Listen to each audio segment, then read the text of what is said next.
Wealth, security, and opportunity are a byproduct of success. However, it often comes at the expense of deep personal satisfaction and happiness. This is the Design Your Destiny podcast, and I am your host, Penny Chason, board-certified hypnotist and #1 international best-selling author.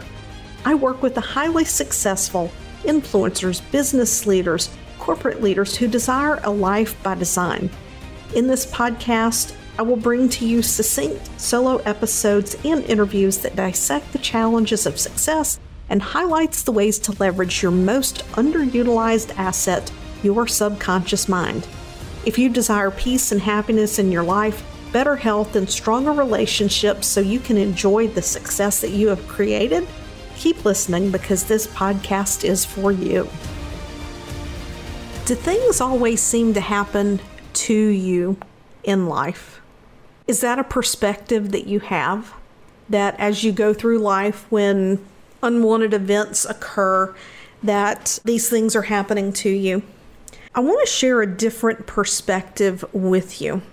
This got a great deal of discussion recently when it came up. Several years ago, I learned a very powerful piece of wisdom. You could call it a nugget, but this isn't a nugget. It's more like a 10-ton boulder. My mentor, Jim Forton, was coaching me, and he said, "You are in 100% influence of the circumstances of your life." And for most people who aren't in the personal development world, they jump right into the, oh my God, that's victim shaming. Nobody asked for cancer. Nobody asked to be mugged or, whatever else. That's not the point of the statement. The point of the statement is that no one can make us think, feel, or believe anything about any situation in our life unless we first choose to entertain that idea. People can make comments, but unless we choose to entertain that idea, then we're not going to adopt that idea. What this means is that we get to choose the meaning that we put on any situation. Now, when we're going through life and we are dealing with other people, they have free will and choice just as much as we do. And some of those people may do things that we find unpleasant, disgusting, unfair, downright heinous even. But the only meaning that's on that is what we do. The only meaning that is on that is the meaning that we choose to give it. So, take, for example, let's just say there is a business contract, a client contract, and something happens and the person can't fulfill the contract, or it was almost done, but then at the last minute, the contract doesn't get signed, the client pulls out, and it's like, oh my God, why does this always happen to me? Well, number one, I don't do that. But for some people, they do. Now, it's one thing to sit back and take an honest assessment of a situation and say, okay, what happened here? Is there something, systems, sales call, communicating the offer, the expectations? Like, is there something here that needs to be improved? That's totally appropriate. But it's something else to say that, oh my God, this always happens to me. I'm attracting clients who do this. Like, why do they always find me? Well, maybe somebody just had bad situation happen. Maybe their finances changed. Maybe their needs changed.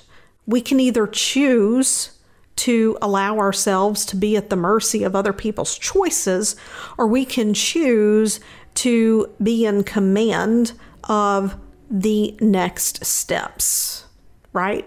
So you could look at that situation and be in a pity party. And why is this always happening? People are always cheating me, or I don't know. I could think of a lot of different examples. I don't want to go down that rabbit hole. I don't like that negative energy in here.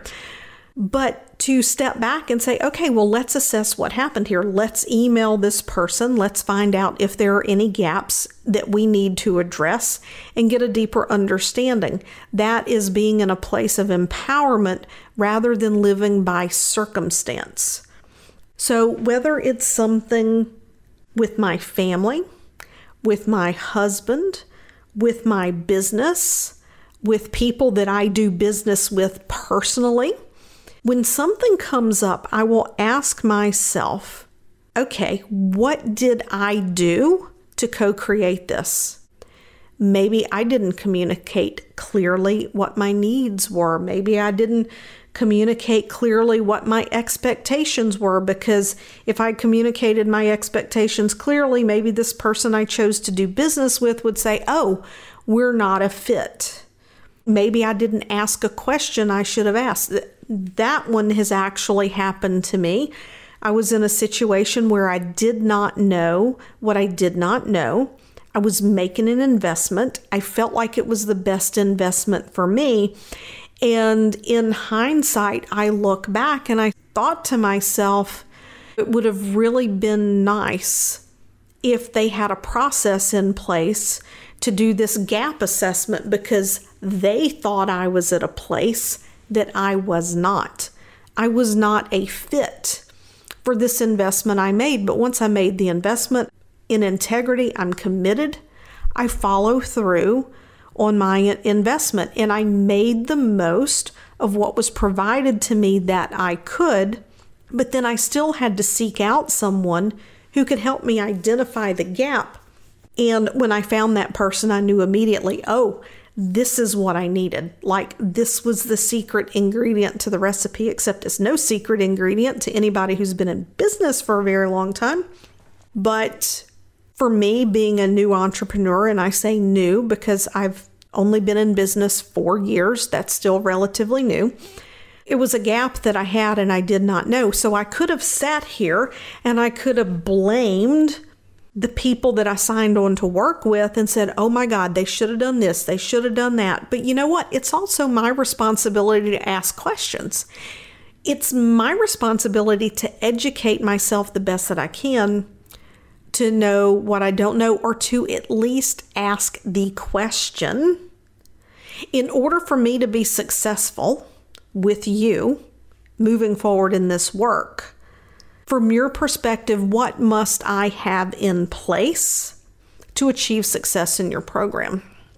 I didn't ask that question. So I could either choose to be a victim or feel taken advantage of, or I can choose to take responsibility for the fact that I could have asked better questions. I could have taken responsibility for maybe looking for another person at that same time to say, hey, come in here and show me what I'm missing, because I've made this investment over here.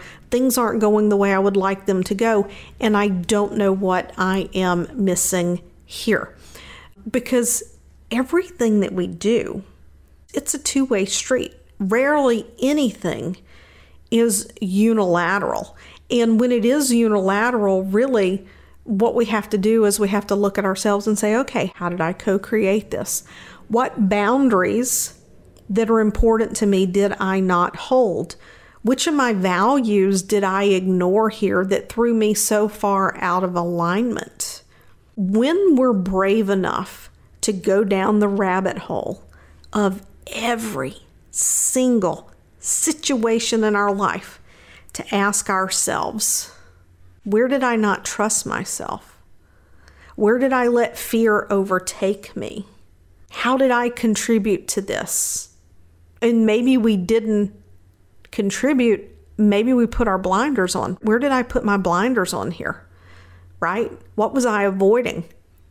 When we can go down that rabbit hole, we can really get some amazing transformation in our life. And I'm going to tell you, sometimes, depending on where you are in your journey of transformation, taking a look in that mirror is not always easy.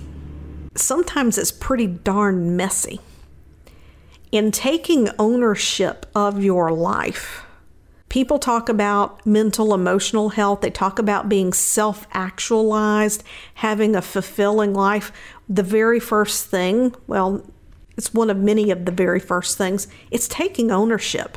We take ownership through awareness. We take ownership through asking great questions.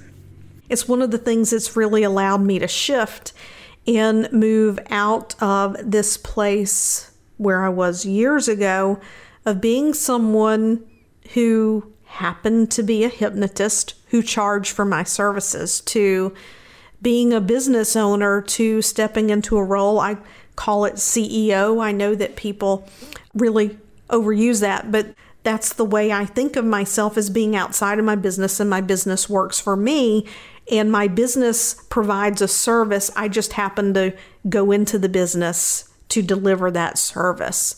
And that's been a huge shift for me, and it's forced me to take ownership of the decisions that I make, the decisions that I avoid, the things that I do, the things that I don't do, and even my own physical, mental, and emotional health. Because without that, for me, being the service in the business, helping people transform, that's very important. And when I don't hold those boundaries, when I don't take that level of responsibility for myself, it impacts my ability to serve others. So I challenge you to reflect. And in situations in the past where you may have feelings of frustration or anger or resentment from the past, reflect back and ask yourself, what was my role in this? And when I say what was my role in this, I'm not saying, did you ask for it or anything like that, but where could you have taken a different level of responsibility, and maybe the outcome, or more importantly, your interpretation of the situation change? Because when we interpret situations, our interpretations influence our future decisions. So it may not necessarily that you could have changed the situation, but you change your interpretation around it, which shifts your emotional state around it, which directly impacts your ability to make decisions going forward. I have a whole lot more to say on this. I think it's going to be for a part 2 episode maybe, or a few weeks down the line.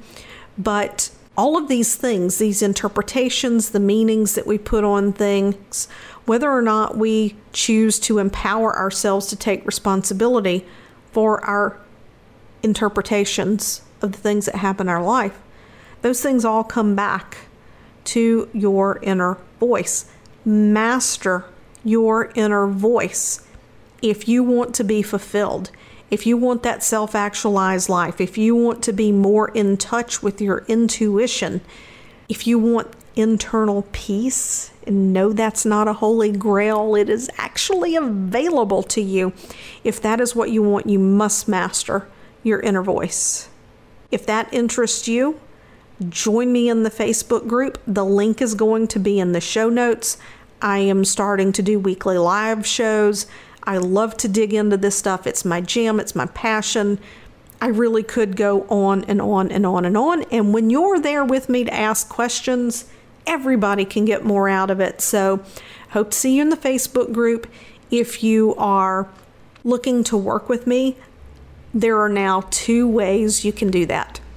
You can apply to work with me one-on-one, or you can apply to join me in a hybrid mastermind where you get the benefit of group conversations, group perspective, but you also get the benefit of one-on-one work with me as we help you to tame that inner voice, releasing the fear and the doubt so you have the clarity and the focus you need to create the impact, the legacy, and the lifestyle that you have worked so hard to have, because none of it matters if you're not fulfilled doing it. And that is what I'm here to help you do. See you next week. Thanks for listening to this episode of Design Your Destiny. I would love to know what resonated most with you. So just take a screenshot of this episode Share it over on your Instagram stories and tag me at penny.chason and let me know what you thought. Also, if you head over to iTunes and you leave a positive review, it helps this podcast to help reach even more people, making a difference, elevating humanity and mankind.